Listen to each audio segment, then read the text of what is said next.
किसी ने बड़े कमाल की बात कही है कि ईश्वर का भक्त होने का यह मतलब नहीं है कि तुम गिरोगे नहीं। इसका मतलब यह है कि जब भी तुम गिरोगे वो तुम्हें संभाल लेंगे। नमस्ते दोस्तों, बड़ी छोटी सी कहानी है एक बहुत अमीर आदमी की, जिसकी मुलाकात एक सड़क किनारे भिखारी से हुई। और जब उसने भिखारी को देखा जो बड़ा तंदुरुस्त था, तो उससे पूछा कि तुम भीख क्यों मांगते हो, तुम इतने तंदुरुस्त हो, हट्टे कट्टे हो, नौजवान हो। उस भिखारी ने कहा, साहब मेरे पास में कोई काम धंधा नहीं, अगर मुझे अभी काम धंधा मिल जाए तो मैं भी ये भीख मांगना छोड़ दूं, मुझे अच्छा थोड़ा ना लगता है, पर नौकरी नहीं है, क्या करूं। उस बहुत अमीर आदमी ने कहा कि मेरे पास में एक बेहतरीन ऑप्शन है, नौकरी से भी अच्छा। भिखारी की आंखों में चमक आ गई, उसने पूछा करना क्या है। उस बहुत अमीर आदमी ने कहा कि तुम मेरे बिजनेस पार्टनर बन जाओ, तुम्हारी जिंदगी संवर जाएगी। भिखारी उसके चरणों में गिर गया, कहने लगा, प्रभु क्या बात करते हो, आप तो प्रभु के भेजे हुए साक्षात दूत मुझे लगते हो, मेरे लिए तो आप ही भगवान हो, ये बताओ करना क्या है। उस अमीर आदमी ने कहा कि सुनो, मेरा एक चावल का प्लांट है, तुम्हें वहां से चावल ला करके यहाँ बाजार में बेचना है, जो मुनाफा होगा बाद में बांट लेंगे। अब भिखारी था तो उसने कहा कि मुझे आप मौका दे रहे हैं, मतलब मुझे कितना परसेंट मिलेगा, 20% मिलेगा, 80 आप रखोगे या आप 90 रखोगे और मुझे 10 दोगे। उस बहुत अमीर आदमी ने उस भिखारी के सर पर हाथ फेरते हुए कहा कि अरे चिंता मत करो, तुम मुझे सिर्फ 10% देना, बाकी का 90% 90% मुनाफा तुम रख लेना, मुझे नहीं चाहिए, बस मैं तुम्हें अवसर देना चाहता हूं। भिखारी फिर से पैरों में पड़ गया, कहने लगा, वाकई में आप ऊपर के वाले के भेजे हुए दूत हो, क्योंकि आप मेरे ऊपर इतना बड़ा उपकार कर रहे हो। बात पक्की रही, 1 महीने के बाद मैं आपको आपका 10% चुका दूंगा, बहुत मेहनत करूंगा, मुझे मौका दिया आपने, धन्यवाद।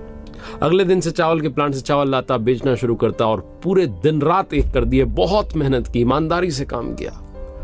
और जब महीना खत्म होने को आया तो वाकई में उसे बहुत अच्छा मुनाफा और बहुत सारा प्रॉफिट हुआ।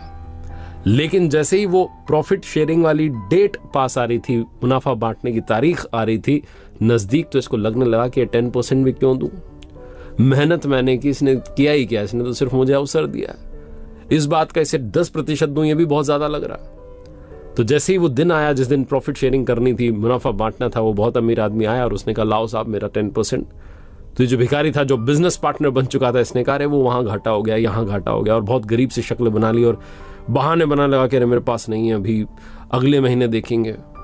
उस अमीर आदमी ने कहा, मुझे मालूम है मुनाफा हुआ है, प्रॉफिट हुआ है, तो मेरा परसेंटेज देने से कतरा क्यों रहे हो।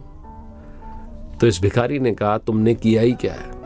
बोल पड़ा, इसने कहा, किया ही क्या है, तुमने मुझे मौका दिया, और क्या किया है, सारी मेहनत मैंने की, ईमानदारी से काम किया, इसीलिए मुनाफा हुआ है, वरना मुनाफा थोड़ा ना होता। तुम्हें 10% किस बात का दूं, बहुत ज्यादा है। अब आप सोचो कि आप वो अमीर आदमी होते और आपके साथ कोई ऐसा करता तो आपको कैसा लगता। वो 10% का हक भी अगर कोई नहीं चुकाता तो आपको कैसा लगता।